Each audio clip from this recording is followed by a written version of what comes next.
طاسة السجق بدبس الرمان والبصل دي ما ينفعش بجد تفوتكم فطار اول يوم العيد. فتعالوا نعملها مع بعض النهارده بطريقه سهله جدا، بس ما تنسوش تعملوا سيف الفيديو الاول عشان اكيد هترجعوا لها خلال اليومين الجايين.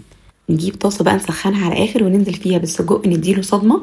السجق بسيبه زي ما هو مش بقطعه، ممكن تحطوا شويه زيت صغيرين في الطاسه او لو مش عايزين مش مهم، لان اصلا السجق بيكون فيه دهون. هنشوحه كده لمده 3 دقايق لحد ما ينزل كل الدهون اللي فيه وياخد لون ذهبي كده. في ناس بتسلق السجق قبل ما تعمله، انا مش بسلقه، بس الزيت اللي بينزل منه كتير ده صراحه برميه مش بسيبه. ضفت بقى بصلايه كبيره متقطعه جوليان وفلفل اخضر رومي او حراق زي ما انتوا عايزين متقطع صغير، وهشوح بقى البصل والفلفل مع السجق لحد ما البصل كده يدبل ويصفر. بضيف عليهم بقى ربع كوبايه من دبس الرمان وعليهم معلقه صلصه كبيره، وبضيف بقى فلفل اسمر و7 بهارات او بهارات لحمه. مش بضيف الملح دلوقتي، بسيبه للاخر لان السجق نفسه بيكون فيه ملح، في الاخر ممكن يبقى مش محتاج كتير.